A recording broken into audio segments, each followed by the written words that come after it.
Great. Hi, I'm Nita Summers. I recently joined as head of strategy. I've spent my career working in healthcare, particularly at the intersection of innovation and technology. Started out early days more in the ambulatory space, and spent a lot of time consumer-directed and working with payers. A lot of people have shared how they got into senior care, and I actually thought an interesting story here was that I've always had a long-standing passion for policy and understanding systems. Had the opportunity to work about 10 years ago for the Canadian government on health system reform, actually with France, who you guys heard speak earlier. We realized we were at the same conference, and we'd actually spent months together working up in Canada. And one of our early projects was helping them think through the care continuum. And one of the things I think we must have both, somewhere in the back of our heads, must have planted the same seed. They were doing a ton of innovation around how to move people from different acuity levels in the senior care space. They were very forward thinking about assisted living, home care, telehealth, all of those types of things actually work very well up in the Canadian system. And I guess it must have made such a strong impression because we're now both working in the senior care space about how do we build a better care continuum and make this all work better. So I think that's actually kind of fascinating. I have the privilege today of introducing these two gentlemen who I think are going to really pick up exactly where we just left, the conversation around how do patients move in and out of the system.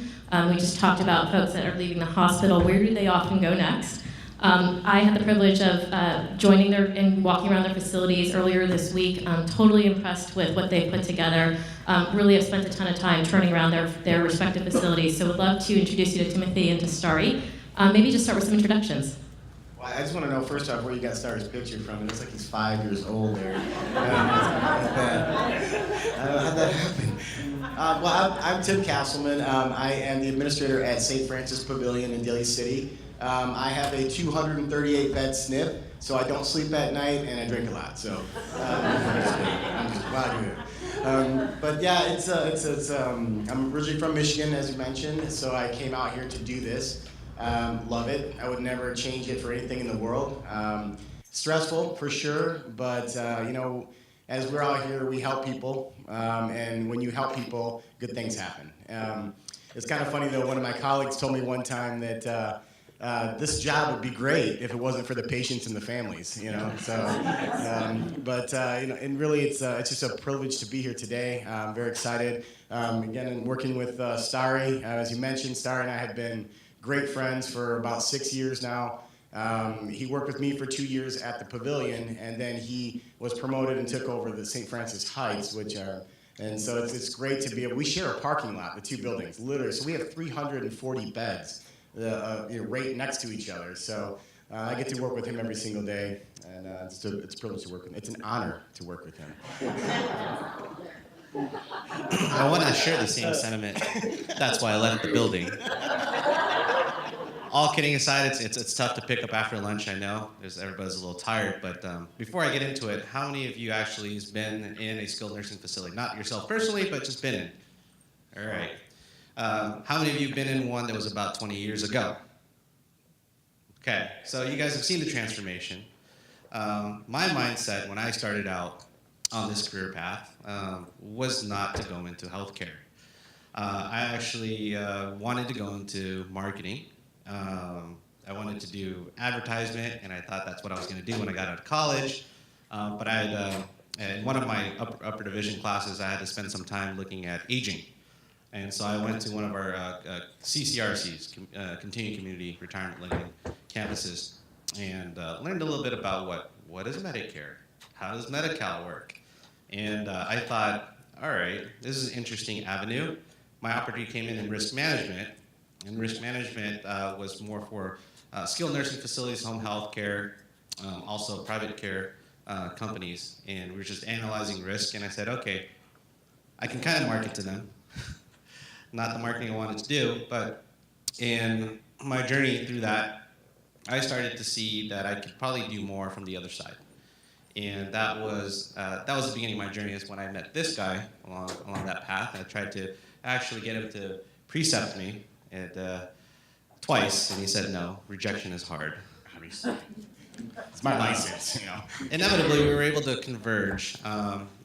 My reason was I was working in business development for skilled nursing in San Francisco.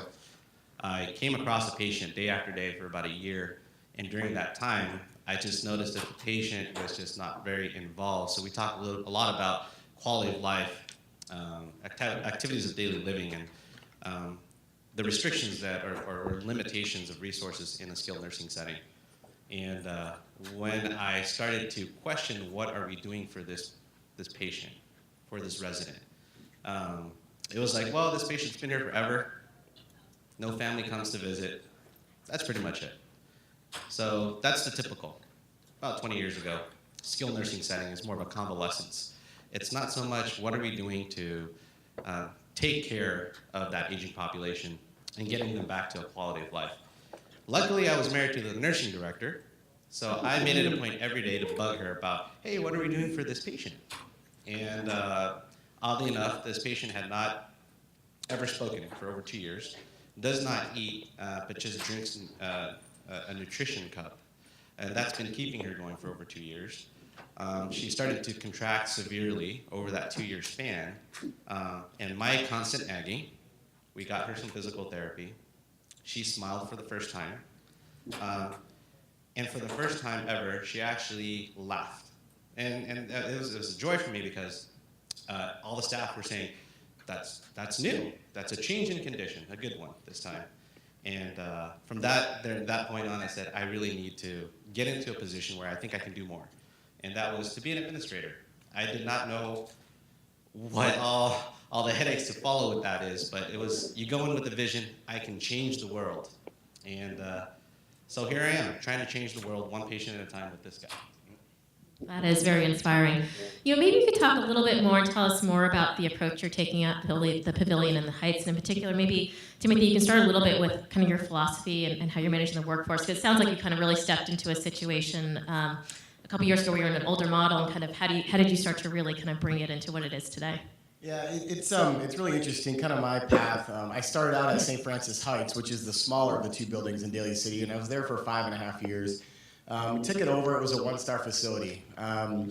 We bought it. So Generations Healthcare bought it. And I kid you not, you walked into the building. Have you guys ever seen like those big mason jars? There was big mason jars of alcohol on the banisters with cotton balls in them. And the nurses were swabbing the patients and doing injections. That's the building I took over. It was awful. So essentially, we overhauled everything in there.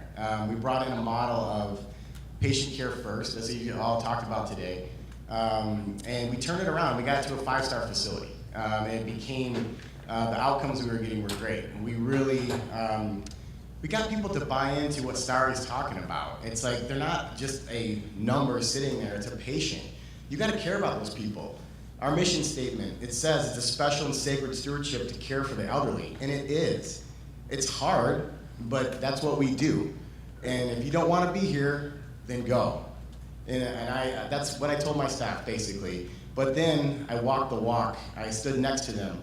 I have a badge that says CNA in training. I'm not a CNA, but I go on the floor and I do whatever I can to help my staff.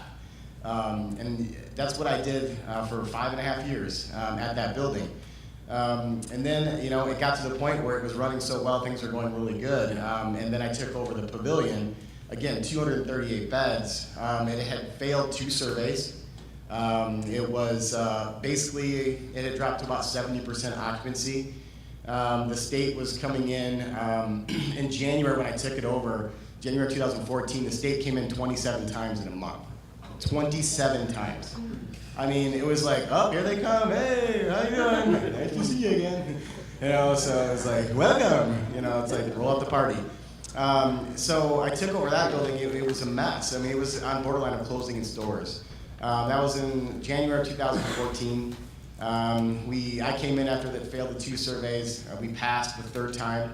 And then in March of 2015, we won the Facility of the Month. So we were the best building in the company, of 23 buildings. And then the end of 2015, we won a Premier Performance Award, which is the top 3 buildings in the company. And we won it again in 2016. And now I got Starry next to me in his building, so I don't know if we'll win in 2017, but heck, we'll try, So part of that transition for me is my staff. My patients are number 1, first and foremost. My staff is number 2. I'm number 3 and my family's number 4. I mean, just something like that. It's like that, kind of my philosophy of things. Because I'm remarried, and I told my my first wife didn't get it, so I had to get another one. First I had to upgrade or something, I don't know. But seriously, it was a very serious question. I told my wife's a nurse. She's an assistant director of nursing. I said to her, you're not just marrying me, you're marrying 238 patients and 380 staff. Okay, because those people are my priority. I want to make sure that they're taken care of. And that's kind of the philosophy I have. And in doing so, we've had great outcomes. The patients have benefited from that. And as I go through the preceptor program now, I have my license to train other administrators. And I make sure anybody that comes under my tutelage will have that same philosophy. It's kind of like, you just don't walk into a nursing home, a nursing facility, and say, I'm just going to put my license on the wall and that's it. You can't do that. I mean, we are in charge of 238 souls in the building, and everyone needs to be treated as if they were your mother or father, period. And that's just kind of how we operate at Pavilion. I know Starry has the same philosophy at the Heights, but that's how I've been able to make change. That's great, and it feels like a lot resonates with the exact same mission and philosophy. We've had an honor, focus in terms of how we treat, the patient and the clients, and then obviously how we treat our caregivers, right? So that resonates a ton. We've heard a lot of themes about how the market's been evolving, the kind of move to, ACOs and other types of structures. Maybe you guys, because you both have been working in the field for a long time, but can you maybe talk about what are some of the big trends you've seen in terms of how is your work getting different? How are your patients changing over time? What are some of the new complexities you're running into? It's become so much harder. I started 9 years ago, and it was kind of like, the hospitals, like kind of what I think somebody was saying, that you call the case manager sends you a patient, boom, there you go. We are now, the SNF is now the acute care hospital. The acute care hospital is now the ICU. We are getting so much more complicated patients. And the payer says, hey Tim, do more with less. That's pretty much what they're saying to us right now. And looking at, there's nurses here and in the room. Man, I don't envy your job at all. You people are angels. I don't know how you do it, because the patients that are coming in are very sick, very, very sick.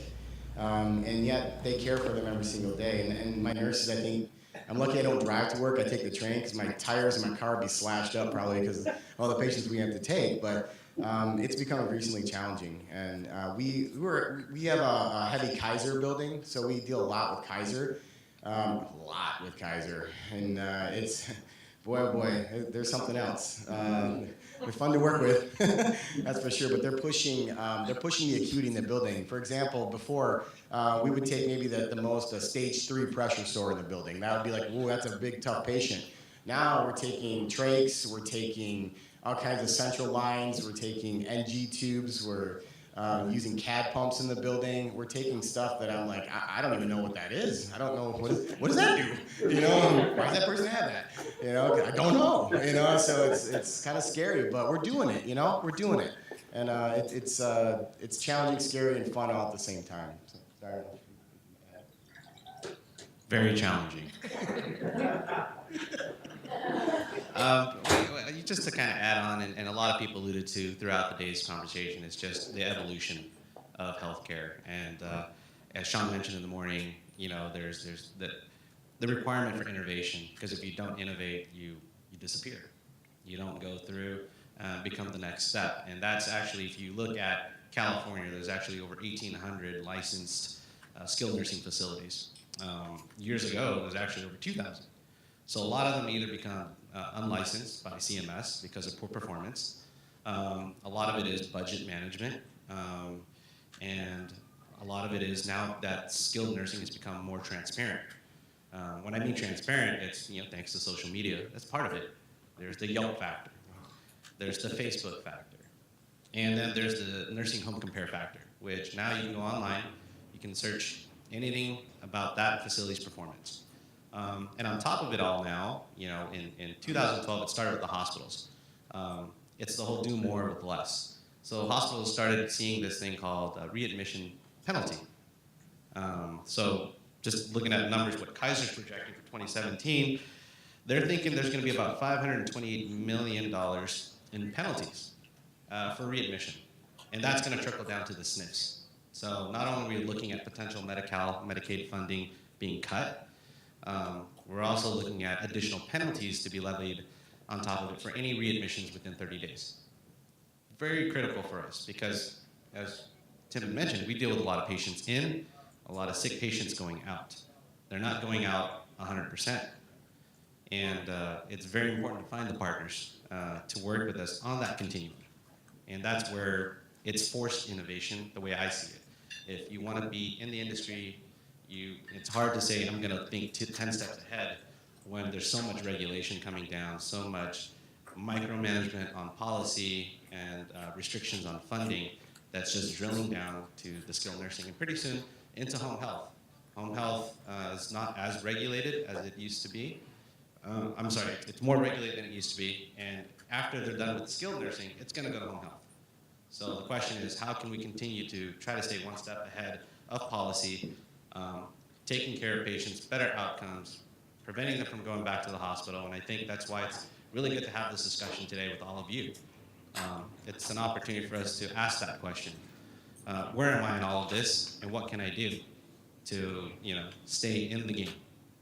Yeah, I just wanted to kind of add on that. Just to give you guys an example, I look back 2 years ago at my facility, and 2 years ago, we did, in the same month, April, we did about 65, 67 admissions and discharges into the facility.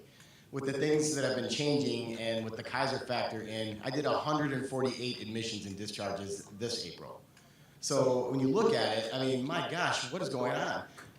The changes with it, adding on, I have 7 social workers in my building. 2 of them are dedicated specifically to Kaiser. I've had to add an admission nurse, just one nurse that just does admissions. I've never had that before. I have a clinical care coordinator that just deals with Kaiser. I have a clinical care coordinator assistant that just deals with Kaiser. I mean, this is kind of the things that we're having to do, and we've never experienced this before. So I think, to Starry's point too, the regulation-wise, and it's getting tougher. It's getting a lot tougher. The state comes down, if you guys know, in a SNF, every year, the state comes in, they do a survey. Have you guys ever been through a survey? Anybody here went through a survey from the Department of Public Health and the federal government? You ever been to the doctor and got your prostate checked? It's about the same thing. It's 7 days or 6 days. Last year, I had 13 surveyors in my building for 5 days. And they get there at 6 in the morning and they leave about 7 o'clock at night. And all they're looking for is all the things you did wrong, Tim. You did wrong. You know what I got a deficiency for? I got a deficiency because I had a cigarette butt in my parking lot. A cigarette butt in my parking lot. They gave me a deficiency for one of my doors that did not have, we're not a locked facility, but one of my doors didn't have a lock on it. And they said, but I'm 24-hour nursing care. It's right next to the nurse's station where it's manned constantly, 24/7. They said that they had the potential for someone to come in and kill a resident because the door didn't have a lock on it. And I mean, it's just things like that we're seeing that are very, very challenging. So, I mean, it's tough, but we're doing all right. We're doing all right. We're still here, so it's good. Job security, it's good. Nobody else wants to do it, so. So you just talked about some of that. So it sounds like you're going through major transitions, both taking in kind of new, more acute patients, and then also then having to discharge them more quickly back to the home. Maybe we could start with the first one. Can you talk a little bit? Obviously, you're getting kind of more complex patients. What have you had to build, or what care coordination models have you had to put in place in order to really serve that population well? So, I mean, adding social workers, and Starry mentioned, having stronger partners in the home health arena. That's really what we've had to do. I get probably 15 to 20 home health agencies that come through my door every day. They drop off the brownies and the cookies and the crackers and everything else. And, it's great that we have them, but what are you actually doing for the patients? How is it that you're helping us not have those patients return to acute? What's your model for if that patient has a change in condition, why don't you call me? And I'll call Kaiser or I'll call the hospital or something and get authorization so I can take you back to me instead of going back to the acute. Those are conversations we're having right now. And I think we have a lot of the home health people here. I mean, those are the kind of relationships we're looking for at the SNF level. We need to partner with you, but I mean, seriously partner. I mean, I'll give you patients, but tell me why I should give you those patients. What are we going to do together to make it better overall? That's really what I'm looking for. I mean, when I have 160 plus discharges every month, there's plenty of them to go around, but what are we going to do when they get home? So I don't know if you want to add anything, Starry, like that. Challenging. Well, we talked about community resources. I think Cameron mentioned about what we're able to do to reach out, and also Dr. France talking about the PACE program and Unlock being a good program if you are a resident of San Francisco. Fortunately, we are just about 2 miles south of that county line, so it makes us mainly San Mateo. But the thing that's been going on, and it's really just reaching out, being involved, is finding out that there's Aging Services had a group called the Institute on Aging that's working on community rehabilitation.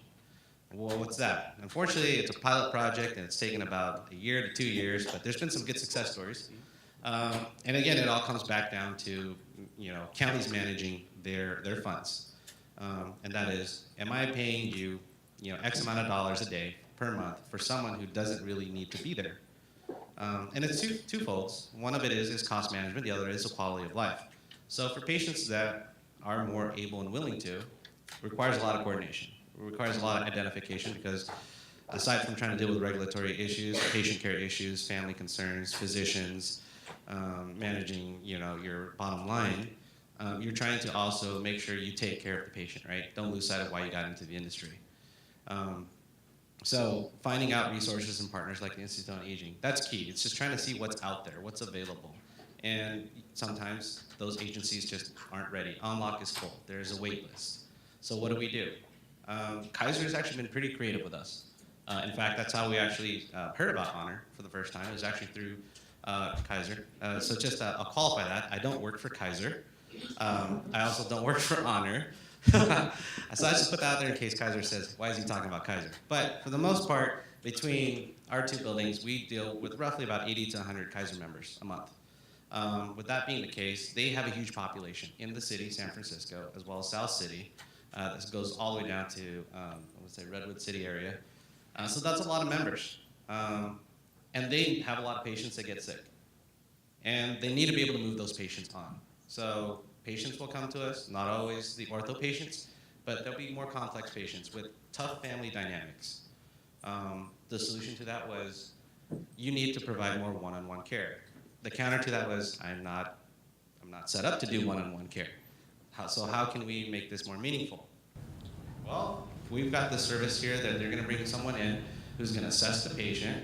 That's a new one, because usually somebody just shows up and this is on their phone maybe. Somebody shows up, they're actually understand the patient, does an interview, gets an understanding of what the patient's like, and then spends time with them.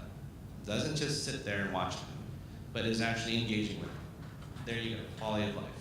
The patient's agitation went down dramatically. It reduced by about 50%. Less occurrences for staff, less disruption for the other members that are there as well. And then came discharge time. So that's the other thing. You used to be able to look at a 30-day stay, 30, 45-day. Now we're looking at 2 weeks. 2 weeks is pretty much the baseline. You got to get them in and out by 2 weeks. Well, that's tough. There's social dynamics because the son works, 6 days a week. He's got little kids, but they're too little to help. So what do we do to get this transition going? Well, we'll provide some home health services, which covers what? 3 times a week, PTOT, 30 minutes, maybe for 2 weeks. Meanwhile, how are we affording time for this family to adjust and plan when the goal is 2 weeks? So what we did was we worked something out with Honor and said, hey, we're going to try to make this transition happen, and we're going to go ahead and say, let's cover that first week.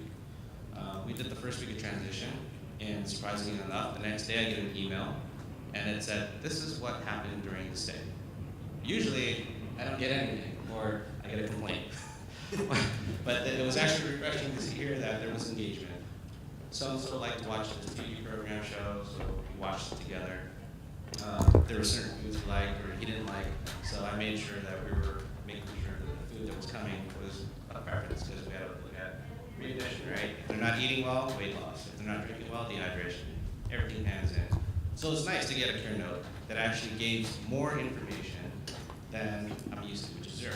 It's patients discharged from our building, and that was it. So I think that, partnering with companies that have the mindset to fill those gaps, as mentioned. There's gaps. There's even gaps between the hospitals to the skilled nursing facilities. But this step helps us, because if we are bedlocked, then we can't help the hospital. And Kaiser has a big demand because they serve a large membership population. So it's working creatively with them, with partners in the community that help us make sure we continue to serve the community. That's great. And kind of where do you see the system going in the future? Obviously, the Kaiser and the shifts have been pretty big. Do you think others are moving to that kind of a model? And do you think more and more kind of SNFs will be pulling into kind of a similar type of way of working that you are? Absolutely, they have to, or as Starry mentioned, they'll die.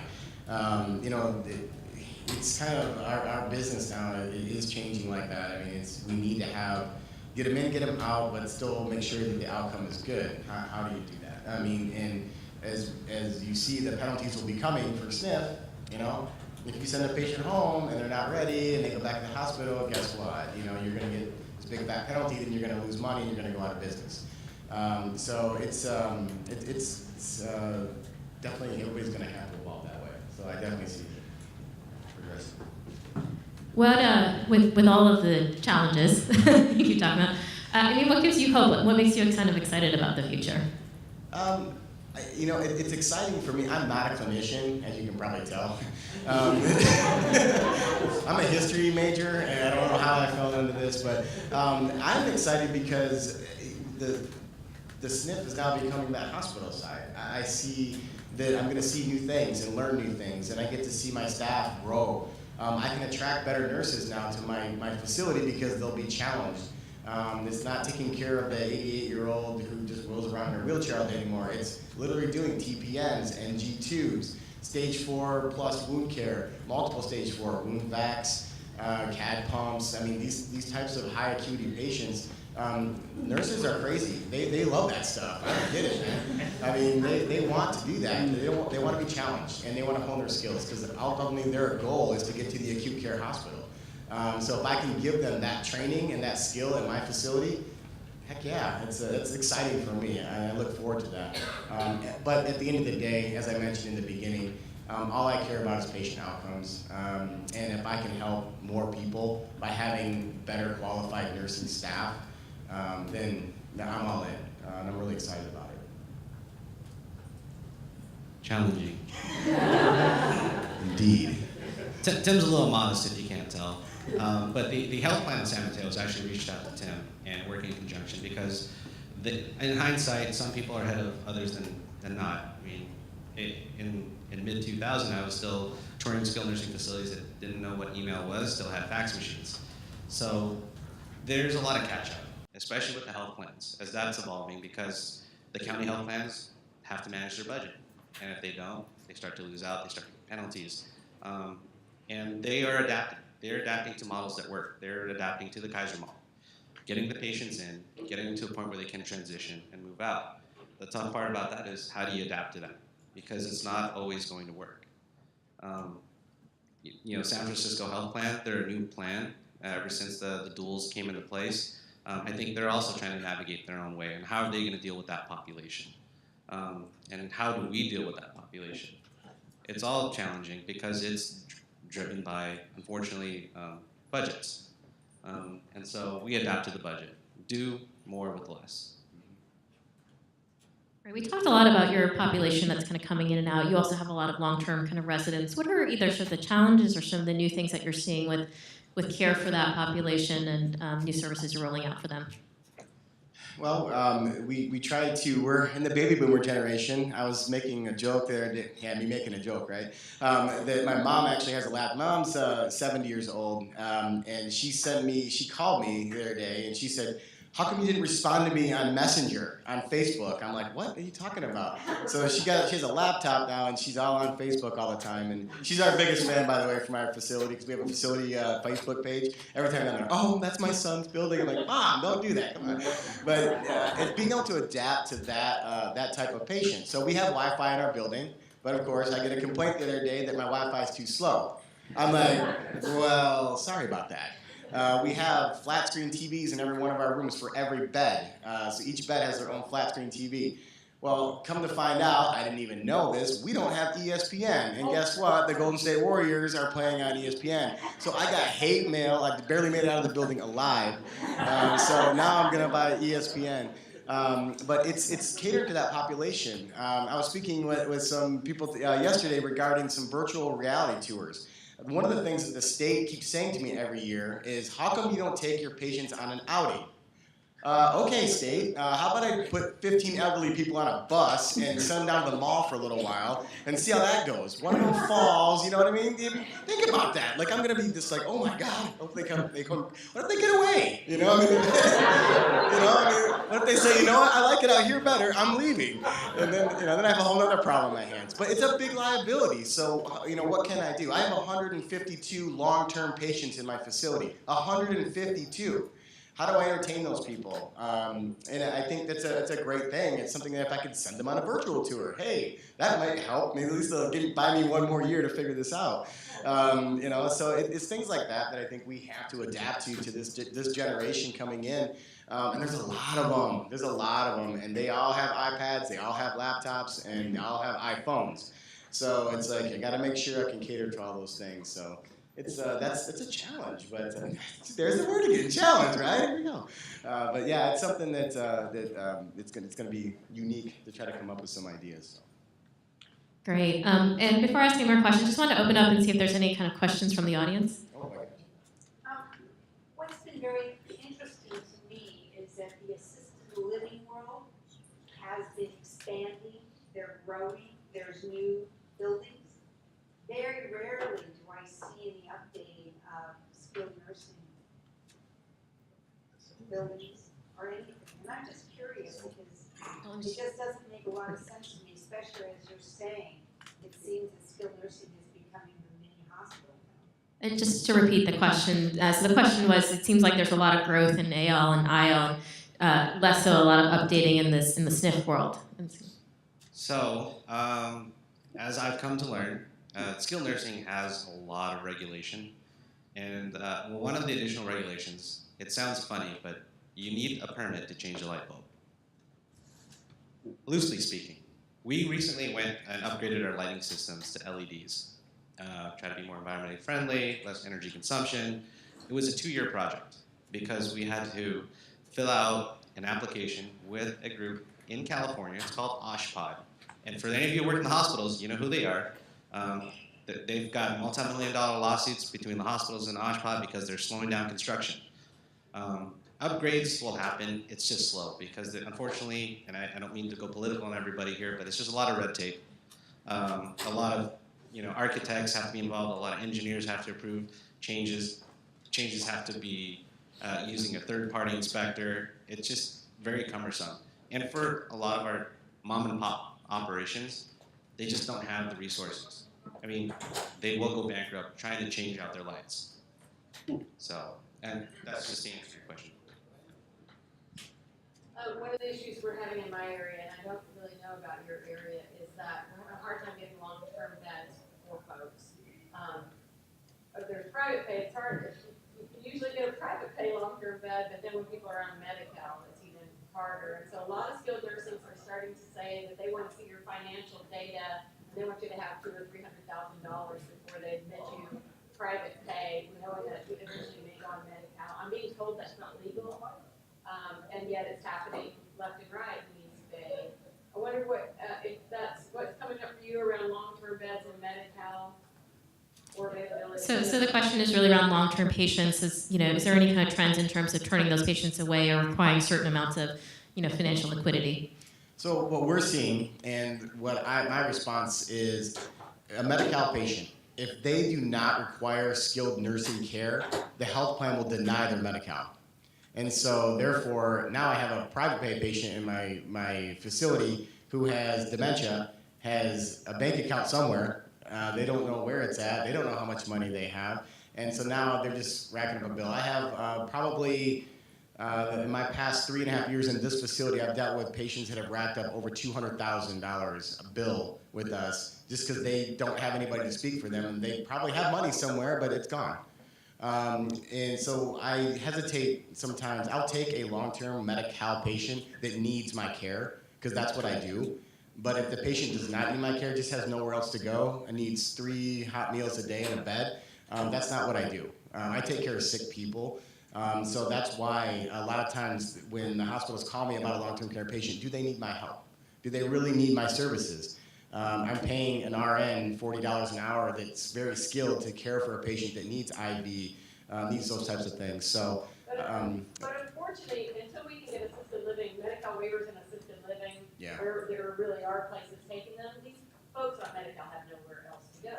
Yes. They can't take their Medi-Cal anywhere else. Exactly. But the other, I think a piece of that, since some assisted livings are becoming more like what skilled nursing were, skilled nursing are becoming more like what hospitals were. If we can support people who maybe could be supported in the home, like for example, when they need IV antibiotics, why are they still having to go to skilled nursing for IV antibiotics in our area when they aren't in other states? Because then you guys are having beds taken up that maybe could be addressed with people being at home and receiving those needs. So it just puts a crunch on the entire system. But anyway, that's with long-term beds. I don't know what we're going to do. If you have any ideas, I'd sure love to hear them, or if anybody does. I'd be a millionaire.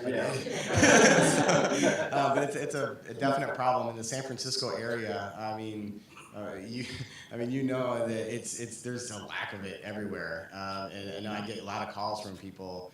Hey, please take my mom. I can't take care of her anymore at home. And it's like, yeah, but she doesn't qualify. You know, she doesn't qualify, and it's hard to. Those conversations with families are horrible. You hate that. They're crying in your office. They're sobbing. And mom's sitting right next to him in the wheelchair. And she's like, why are you crying? I don't understand why you're crying. Why are you upset? And what do you do? You know? I mean, those are some of the challenges we face on a day-to-day basis. So you had mentioned that, there's lots of different home care agencies that drop in with their cookies and their M&Ms. How do we find the right people within organizations such as yours who will have a higher level conversation than what flavor are my M&Ms? So within my facility, it would be me to have that conversation with. Ultimately, the way Generations Healthcare looks at things, each administrator can operate their facility within a certain guidelines of things, but decision making as far as who to use in a home health agency, that's going to be up to the administrator to decide, or the director of social services to decide in a collaborative setting.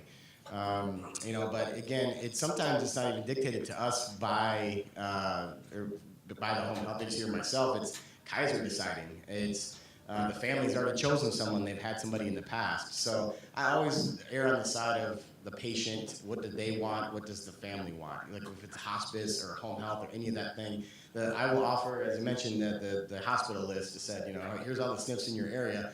We'll give them all the options, but they ultimately will decide. If they come to me for help and advice, again, I just say the same kind of thing. It's like whatever you want is best for you. Can you talk a little bit more about that discharge process, in particular those first 72 hours and some of the things that you're just wanting to make sure happen kind of the most when someone's kind of going home, and how you're working with kind of home health and home care to make sure that happens? So, I mean, the system is actually, for us, is a little bit flawed. We've just recently implemented now that we're doing a follow-up call for the patient after they go home. But it would be great if the home health would call me and say, hey, Tim, just want you to know Mrs. Smith went home and she's doing great and she's happy and she's very appreciative of the care. Or, hey, Tim, Mrs. Smith, she went home, she's doing great, but she said you're horrible. Your food's terrible. And I'm like, okay, that would be nice to have that interaction back and forth. It would give me peace of mind to know that I did the right thing. I mean, I would never discharge a patient unsafely, but gosh, it'd be nice to know how they're doing, And I apologize because my day, I have 380 staff and 238 patients plus all the families. I don't have a lot of time to make those calls, and it would be really nice to have somebody reach out to me. I think that would be great. That would be something that we could do. I mean, I don't know. So kind of similar to some of the conversations that came up in Sean's point was about, like, to talk about accountable care organizations and BIPSI, or bundle payers. So there's a lot of vetting that goes on there, especially when you have a lot of stakeholder at risk in it. And so we've taken the same perspective as far as between Tim and I. We meet with selective vendors, the ones that do provide us with the metrics and the feedback, because we want to make sure we're able to monitor the outcome, especially since we've got that 30-day lag penalty that could potentially hit us starting in October. So a lot of the home health now that we work with, one in particular, is integrating a lot of technology into managing the aftercare. CHF was one that came up, and so the home health agency that I work with, we both work with, utilize tablets that require and prompt the patient or the consumer at this point to make sure they enter in their information. It's something that we start at the time of admission. We go through it with rehab training, make sure that the occupational therapist is making sure when they start their session, they're reminding the patients, hey, let's go ahead and take your weight today. And there's an educational process, so it's an opportunity. We continue that all throughout, especially we have the discharge planning. Discharge planning starts at the beginning. So we put out our preferred vendors out there. These are the ones that I think are going to provide the best care based on our feedback and experience, and then piggyback anything else on top of that. For example, if you need additional support, aside from that, here are some of the companies. Here's Honor, and you might like them because they're going to be able to do this more for you. But everybody has a price point, unfortunately. So we always give them, the family, that choice to as much information as we can, and then they kind of make the determination from there. But it is a strong partnership, and having a company that you can work with that's reputable helps you, because all they'll remember is, hey, Tim, didn't you send that company over to take care of my mom? And then they don't want to come back. It is, unfortunately, it's a small community in healthcare. There's a lot of repeat, and there's a lot of reputation-based business. That's great. Any last questions from the audience?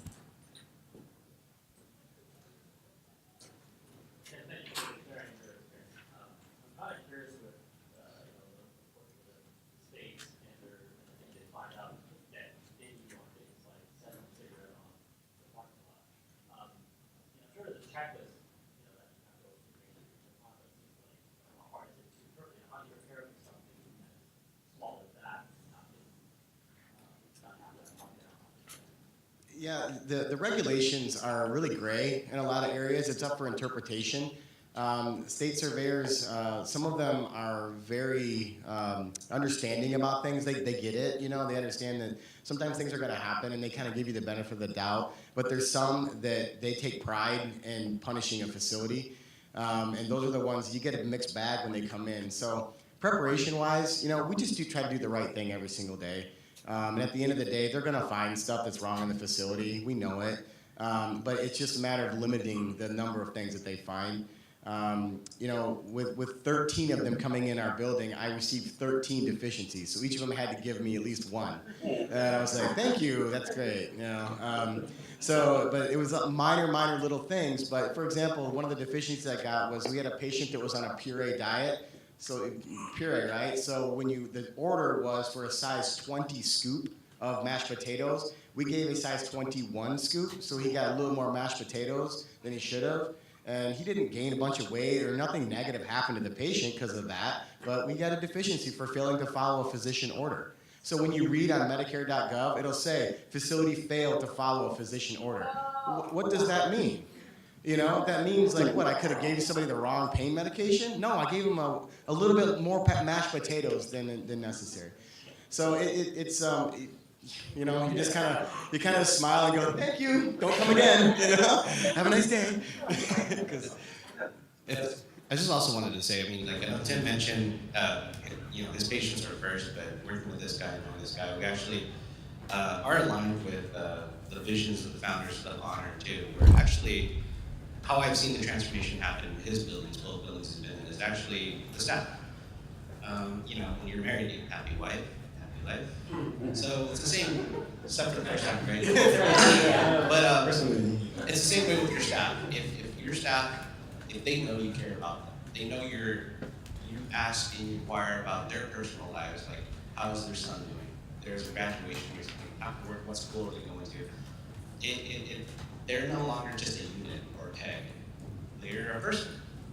And the value of that is beyond any form of monetary compensation, because now they're not just another this. They are actually, John, they're Jane, they're somebody that's been working with you, and you acknowledge that. That's what Tim's really good at doing. That's where I learned my administrator leadership from this is we're servant leaderships. We're there to serve our employees.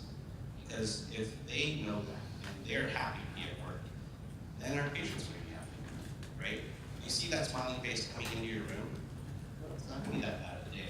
You see someone come in with a tough grin, to look like they can care less about what's going to happen, you're thinking, do I really want to be here? So it's all about really value-based. And for us, it's our staff, our employees. Great. With that, I think that's a perfect way to end, since we do really share that common value. So thank you, everyone. Please join me in applause. Thank you so much.